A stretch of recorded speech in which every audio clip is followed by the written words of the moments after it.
You actually talked about that in next episode. Let me start that just section. Yeah. Just gonna do that. So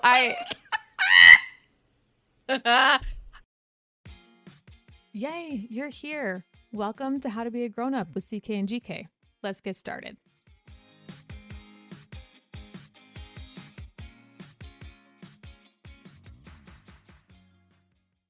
Yay, you're here. I don't sing like Jenny does. Well, sometimes Nor do I. Yeah. You have a really good singing voice, though. Thank you. Thank you. I appreciate that. I just don't. It's not my thing to start the show with a happy song. She is that person. I'm more of the cackle at how loudly she does it kind of person because I don't know how to react to it. Either way, we're all glad you're here. It doesn't matter. We'll get to the show, I promise, 30 seconds in. So welcome to How to Be a Grown-Up. This is a how-to show for women who've turned, wait, what was I saying? Into a personality trait. So, yeah. We literally do that in Ariella and I do this in every episode where one of us will be like, wait, hold on. I had the thought. I lost the thought. What were you saying? Just disappears. Just disappears. Gone. Or you stare off into space. That's very much like sometimes I just start talking and I don't know where the sentence is going to go. It just takes me to some place. Right? It's an adventure. It's a journey. Mm-hmm. Right. Every conversation with a person with ADHD is an adventure. You just have no idea what they're going to talk about. So the person thankfully cackling at the things that I say is Ariella Monti. She is a purpley bluish hair dictionary of definition and awesome. And she has two books she has several books. One of them is in progress. The other one is out, Roots in Ink, and it's amazing. You have to go read it. The covers are both gorgeous. She also has novellas. You can go to her website, ariellamonti.com, and get your books from her with promo code CK and GK for 20% off. So, yes. I had a joke for those. I'm going to say it anyway. Because if you like your books, like you like your bread, nice and toasty, you got to read Ariella's books. How many corny jokes can I make up? I need to go back to all of the show notes and write these down so that I can use them in my social media marketing. Do it. They're all here in the show notes. I write them all down. And they're all original. There is no Chat GPT coming up with these, by the way. Nice. I do the book ones. Sometimes I get help for the Leslie Knope compliments, but no, these are all me because I gotta think of them on the fly. Yeah. Yeah. Anyway. I love it. Tangents. What was I saying? Circle back. Here we go. Last episode. This is a mess. We discussed ADHD and our creativity superpowers. This week, you, Ariella, are going to give us all advice on what to do when those creative juices stop flowing and we are annoyed or frustrated by our creativity or lack thereof. Yes. Yes. So just like last week, we've got all of the sources in the show notes. They're coming from a smattering of different places: Attitude Magazine, Scientific American, Understood.org, and our own Broken Brains. I don't know why the word smattering is so funny to me. And our brains aren't broken. I shouldn't say that, but no, it's sometimes it does. Sometimes they feel broken. Yeah, mine's unmedicated. Again, I don't know what it is. There are some words that just like trigger a happy thought in my brain. And one of them is booger because that word is just hysterical. Mm-hmm. Another one is butthole because why? Of course. Why is that word a thing? And for some reason, smattering did that to me. And I don't know why, because that's not one of the ones I know triggers me, but there we go. Anyway, so let's talk about this. What happens when creativity gets difficult? So when creativity feels hard. I'll calm down, I swear. I'm good. I'm here. Okay. I think I need to leave this in. All right. Go for it. Here we go. So in life with ADHD, there is A time where we trail off and can't for read every the words two, in there front of is me. a fro. For every stop, there is a go. Right? It's from. I don't know. That's from The Sword and the Stone. Where's that from? What's Oh, The Sword and the I don't Stone? think I saw that one. I don't Oh, think I saw you it. If I gotta saw watch it, I it. was really, really young. Yeah. Oh yeah, it's one of the older ones, but you got to watch it. It's good. Okay. We watched it fairly recently. I liked that one. Okay. Yeah. Okay. So, when creativity feels hard, because life with ADHD is one that for every strength, there is an impairment that can make accessing those strengths more challenging. We struggle with organization, time management, and task completion. And just because we're used to working in a chaotic workspace, like, doesn't mean our creativity can't be negatively impacted by the chaotic workspace. Just because we're used to staying up until 2 a.m. because we got so involved in a project doesn't mean it can't negatively impact us when our kids have to be at school at 8:30. Oh, no. Yeah. Yeah. So it's really important for us to be able to access our creativity as ADHD people. I mean, for everybody, but it's especially important for people with ADHD. And if you think of creativity like a type of energy that is inside you, it doesn't disappear if you don't use it. It just grows, but not in a way that doesn't serve you. But in a let me try that again. Not in a way that helps you. It just right, starts exactly. to fester. Exactly. And I personally feel this a lot when I really want to sit down and write, but I can't because I have to adult in some way, or I have to do like the business stuff of being a self-published author, like the marketing stuff I hate doing, or formatting stuff that I hate doing. Like eventually I'll start to feel like anxious and depressed because I have not done anything creative. Like I have not worked the creative muscles. So today we're going to talk about some strategies to work those creative muscles. I like it. These are just suggestions. Your mileage may vary. And some of these suggestions came from resources that were specifically geared towards creative professions or being creative in like the workplace. But I think this kind of just works for creative hobbies as well. And just overall making sure that you are doing the creative things that bring you joy.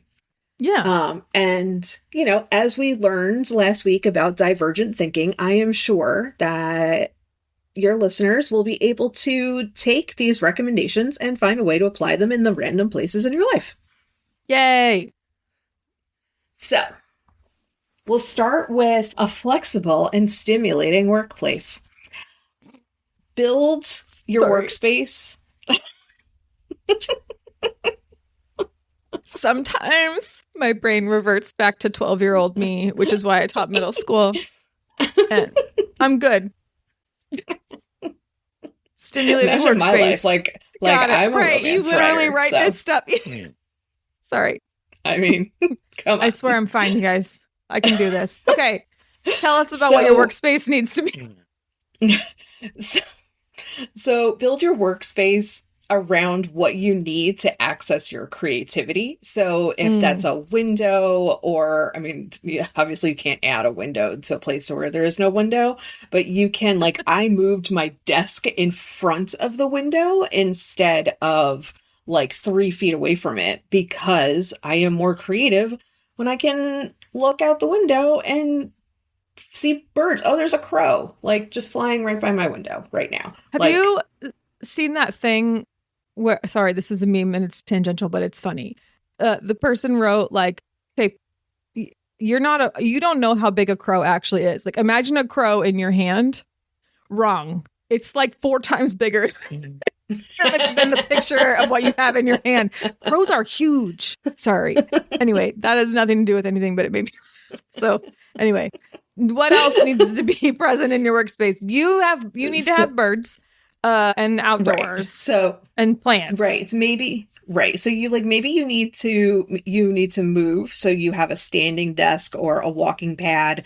Maybe it's music, so you have like a Bluetooth speaker, but maybe it's silence, so you have noise canceling headphones or even soundproofing or something. Like, make the workspace what you need in order to access the creativity that you need. And this may also be like, this is interesting because as someone who, in some ways, yes, I am a creative, but in other ways, like, I have to separate that piece of creativity, like for funsies, from creativity for worksies, right? Like, when I'm working, I either need music without words or silence. But if I am like just doing something for fun, I don't mind having background noise, like music with words or a podcast or whatever. But it just depends on what my attention is needed on. If I have to listen to something, then I can't have other words playing around me. But I think that I don't want people to get confused between or assume that what they need for work is the same thing as what they need for creativity for fun. Absolutely. Right? Like, yeah. Absolutely. Yeah, definitely. Because I like having a window nearby, like regardless of what kind of creative work I'm doing. Sure. Like my craft space downstairs is the table is in front of a window. Yeah. But I also, like you said, need, different things. I'm the same way. If I'm writing, I cannot listen to anything with words in it. But if I'm sewing, then sure, like that's fine. But both places have a Bluetooth speaker so that I can listen to music. Yeah. There you go. So, you set yourself up for success in that way. Exactly. Definitely. Yeah. This is a big one. Take breaks. If you're feeling stuck with something, like, stop forcing creativity to come. Like, just go take a walk, drink some water, play with your dog, pet your cat, whatever. My husband works from home now, but pre-COVID, he used to work in Research Triangle Park, which is a, large town-like area in North Carolina where all like the tech firms live. And there are places like on these campuses where they've got hammocks. And like for software developers, hammock time is like a socially acceptable thing. Like if you can't figure something out with your code, you just go lay down in a hammock. And like, that's okay. So think about how many ideas you get when you're not working, right? Like think about, it is real that like you'll be in the shower and you're like, oh, I have this great idea for XYZ. People have like waterproof shower tablets like to write on because that happens. Or like, this is why voice memos exist. If you're out on a walk and you get a great idea, record it. Like that's what it's for. So that's why you need the break. So I agree with that. So I love that. Don't force it. Like I used to do that with projects that I was working on. Like I would just sit there and stare at the screen until like trying to like force the words to come. And now I don't. Like if I don't, I either move on to like the next thing or I just step away from the project completely for a little bit. And I found that that has really helped minimize the creative exhaustion, the creative blocks, and like the burnout that I will feel. Yeah. It's so frustrating when you want to have an idea and you don't have it. So then you just sit there. I mean, it's kind of like when you're trying to fall asleep. So you think about how you need to sleep and then you never fall asleep. So like just if you have to stop forcing that to happen. And it's really hard in the moment a lot of the time to tell yourself, okay, I need to take a break. Because you're like, I have to do this or I want to get this done or, whatever, but it's so important. I think that's a really good call. Definitely. And you can also do something creative but different. So like on one of our previous episodes, we talked about having a creative hobby that isn't a side hustle. And it's something that you just do for fun. It's the same kind of idea. So like if you work in the visual arts, then do something creative in a different medium. So you're still kind of working those creative muscles, but it's like with a different exercise. Like instead of doing heavy lifting, you're doing Pilates. You know, like you're still working out, but you're just working out in a different way. Brain Pilates. That's super, super helpful. Yeah. So the next one would be to embrace your creative cycles. So it's normal for ADHD creatives to have periods of like intense focus, that hyperfocus, interspurts with moments of like distraction, or like it looks like distraction. So it's kind of like we were talking about where like you're, you know, the focus on a thing and then you need to like go lay down in a hammock and stuff. Like don't fight it. You know, embrace as much as you can the like intense focus on a thing. And then during those times where you're not, like, just be okay with it. Like, be accepting of it. Again, don't try to force the creativity. It will come back, but not when you're trying to force it to come back. Yeah. I actually saw this fairly recently where it was like, they called it like chaotic discipline or something like that, where this guy was talking about how he had ADHD and he was like, you may have like 3 days a week where you are quote unquote lazy, right? Like you cannot do anything. You want to get up off the couch and fold that laundry, but you just physically cannot do it. And then you beat yourself up because you're guilty and blah, blah, blah, blah, shame cycle, ADHD life. But on those 4 days a week, the remaining 4 of those 3, 3 out of them, you'll get a bunch of stuff done. And on the 4th day, you're a maniac and you get everything done. So you may get more done in a full 7-day period than a neurotypical who works steadily 5 days a week and then takes those 2 days to do other things. So, it's just because that's how our brains work. Those cycles come and go for us, that like lean into it when you have it. And then it's really hard to not feel guilty when you're not in it. But the more you accept it, the more likely you are to actually not feel burned out and frustrated by your own self. And then the cycle will probably come back pretty soon. So something to think about. Yeah, absolutely. Absolutely.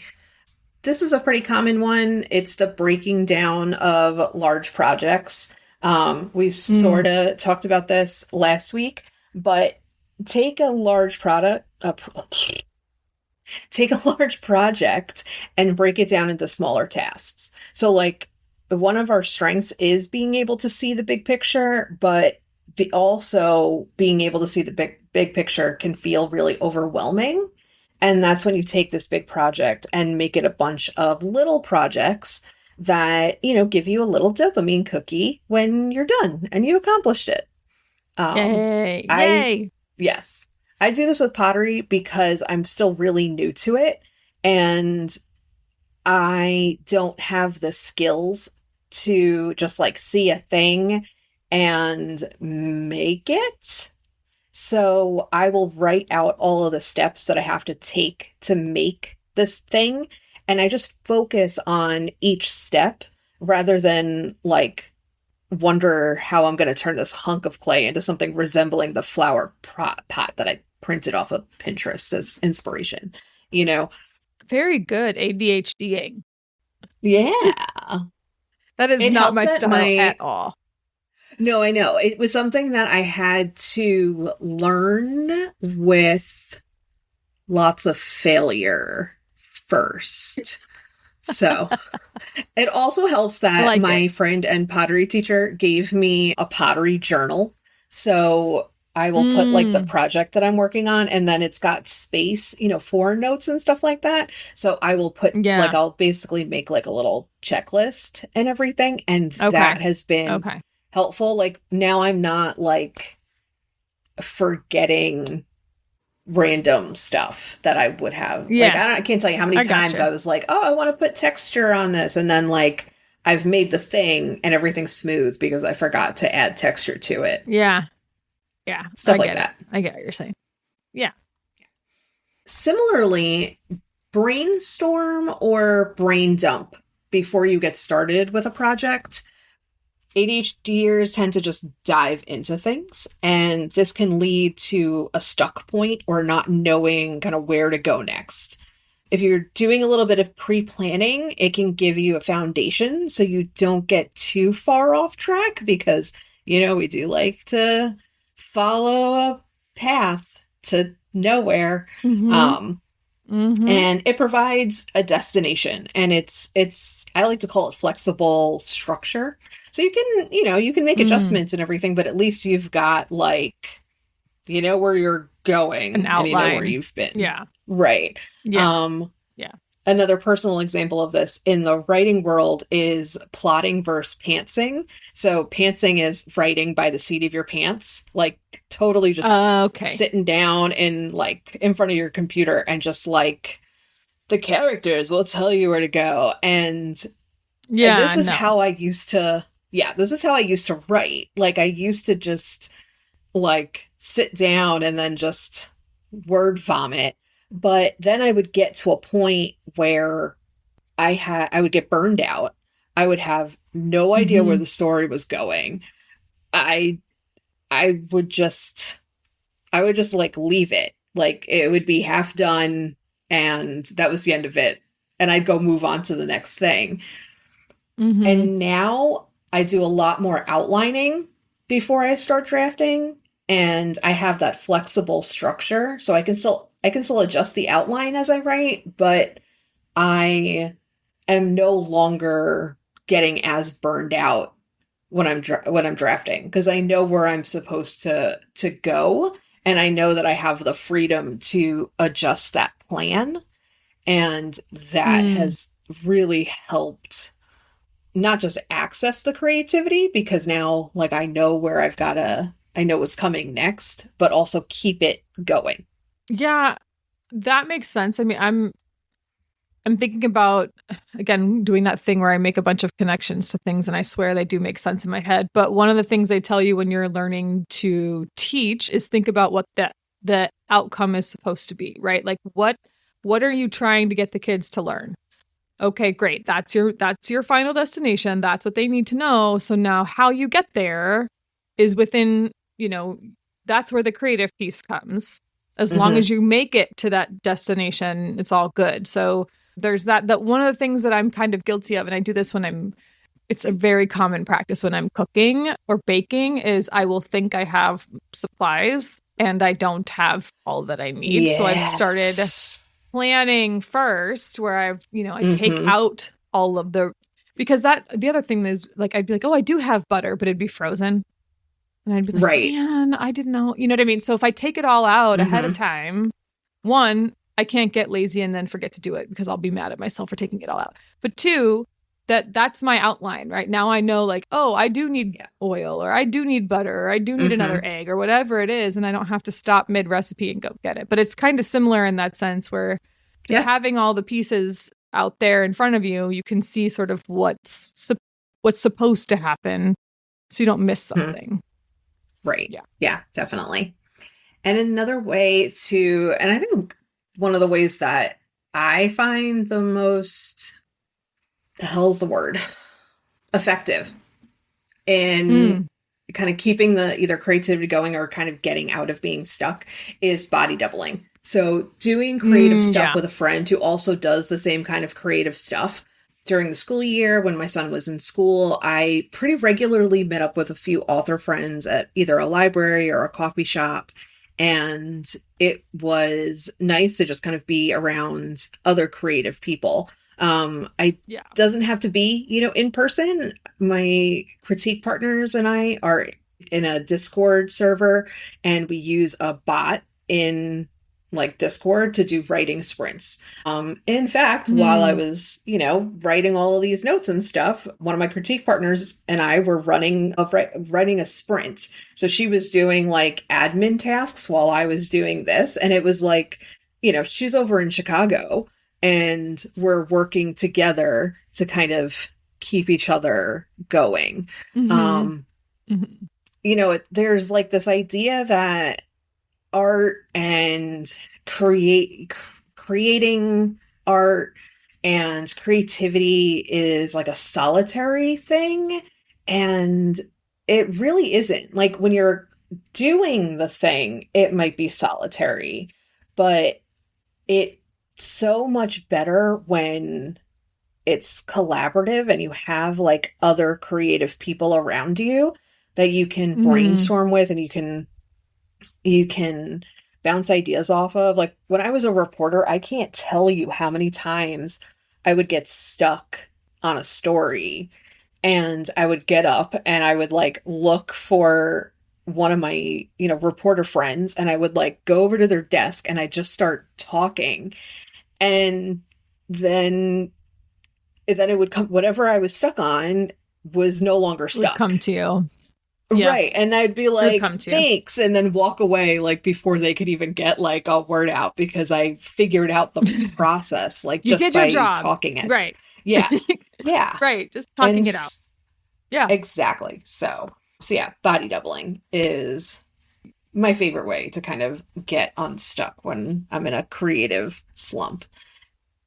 I love it.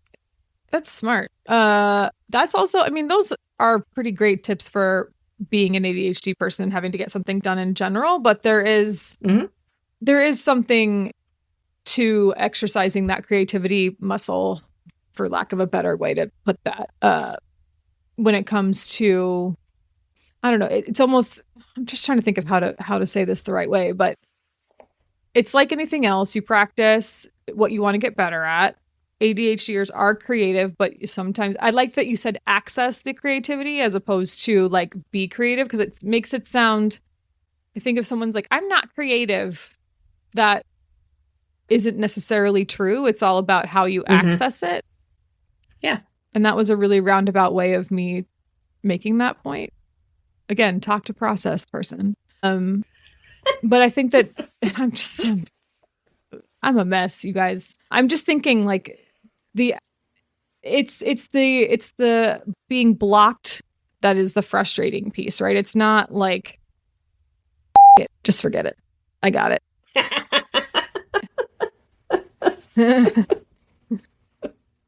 It's important to be able to access your creativity because everyone has it. It's just a matter of how you figure out where it's at and what you need in order to get to it. That is the most important part, right? So absolutely.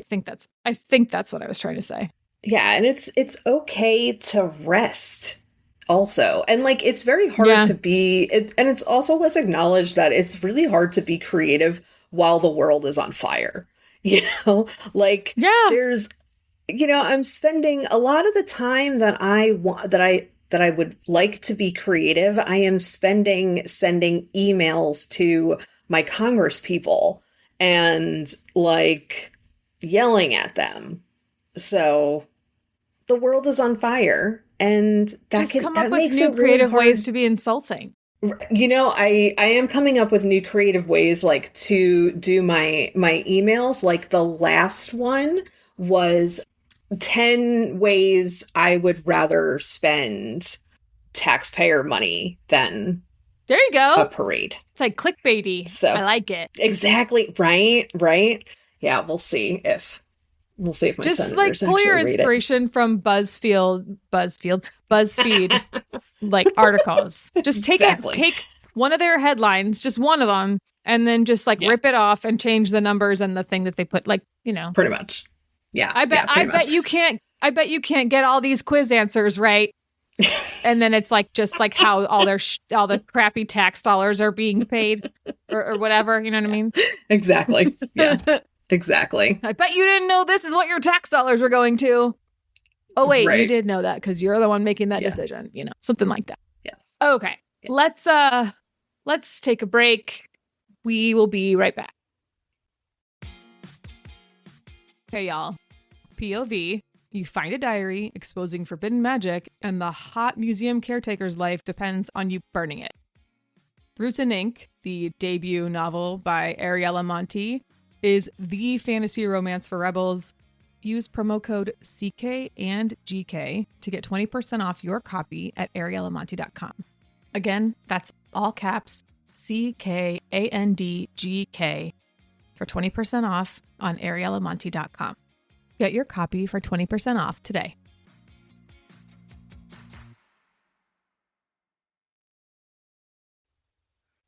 Okay, we're back here, and my brain is ADHDing right now. I can feel all the things jumping around and making nonsense in my head. So if I start to sound like it, sorry. It's been entertaining to watch. Okay, great. I'm glad you can see it happening. Yes. It's really fun. Yes. Yes, definitely. Do you have a hyperfixation right now? I am totally hyperfixated on all the flowers that are popping up in my yard, and I have been cutting them and putting them in my house. Like, just like little cut flowers and stuff.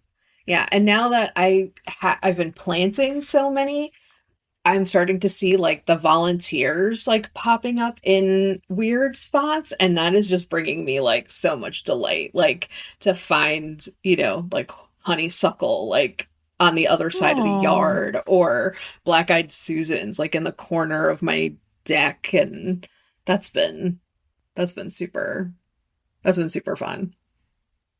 I like how this always happens to me, but whoever I'm talking to when we talk about either their thing they're obsessed with or their hyperfixation, theirs are always like somewhat meaningful and beautiful. And mine is yogurt pretzels. So I mean, I am also I'm also hyper fixated on, frozen mozzarella sticks that I basically eat every single day. So does that make you feel better? Yeah, like kind of, yeah, actually. Thank you. Yeah, I was snacking on yogurt pretzels right before we were recording this, so they're so delicious. I am probably going to go make some mozzarella sticks later. Yeah. When I was a kid, my mom, when it was just the two of us, my mom and I would go to the grocery store, and she would put me in, nowadays you can like bring Cheerios to entertain your kid, right? Like people would do things like that. But my mom we'd stop at the bulk bin, we'd get some yogurt pretzels, and I would get a couple like out of the bulk bag, and then she would probably go back and top it off. But I just remember eating like yogurt pretzels in the shopping cart with my mom while we were shopping. Like one of the best things ever. My mom, it's very nostalgic, used to do that too. She used to do that not with yogurt pretzels, but with grapes, which like when I growing up and now doing our own, but like doing our own grocery shopping, you're like, oh man, like you pay for that stuff per pound. Like, but not if you eat a bunch of it before you go. Right. And then she also, and this just tells you like how Italian like me and my family are. So we would get like, she would buy like the loaves of Italian bread, and then she would like tear off like the end of it, like a chunk of it, and that is like what I would eat, like just like gnawing on a piece of a hunk of Italian bread. I want to say I've done that with sourdough. Yeah, I want to say we've done that too, but like they were already like labeled, so it wasn't like you were like, I'm pretty sure, because when I was a kid in San Francisco, you could buy like boudin bread in a bag, and then you just tear off the hunk and they would just rip. Yeah. Oh my God. Yeah. I love bread so much. Okay. Did you get anything done or no? No. It's okay to say no. No. Sometimes you can't. It's all right. It's okay. Go take a break. You need one. You did your notes for this. I think that counts. I did. Oh, but you know what I did? I put up so I like to decorate seasonally in so like I'll decorate for the seasons, and then I'll accent with whatever holiday it is. And I took out my spring and summer stuff like months ago. Yeah. But I never put it up. Like I never decorated my mantle for summer. And I just did that the other day. Like I went and put up all the little things, and it's got my flowers up there now. And now I got to find a spot for the bin with all the stuff I didn't put up. But yeah, no. I finally did that. And like now it brings me, I've got the fairy lights and all that stuff on it. And it brings me lots of joy. Yeah. Yeah. That's how I feel about fall decorations. Like, it just makes me so happy to see the fall decorations come out. Yeah. Oh, yeah. I love it. I think I've shared this with our listeners, but I don't care if people know. Like, I have Hashimoto's disease, and it's a low thyroid issue. And I've been monitored. I also have that's not the right word.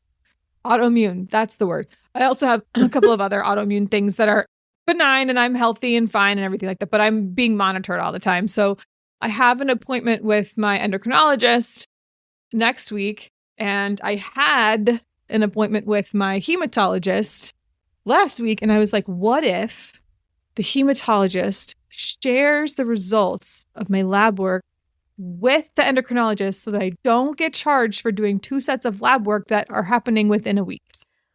Nice. And I asked about it while I was at the hematologist's office, and they're like, oh yeah, we'll do that. Just like send us a note.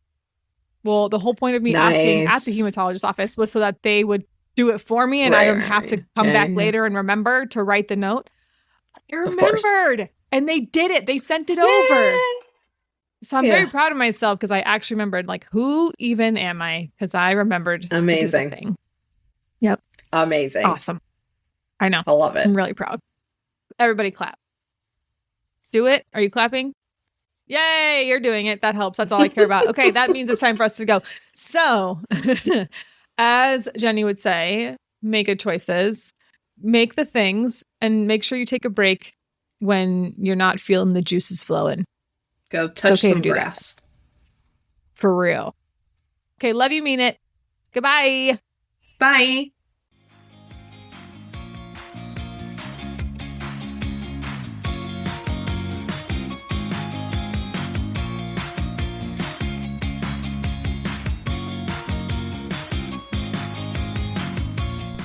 Hey friends, thanks for listening to the CK and GK podcast. Find us at CK and GK podcast on Instagram and Twitter, and rate, review, and subscribe on Apple Podcasts, Spotify, Good Pods, or anywhere else that you pod.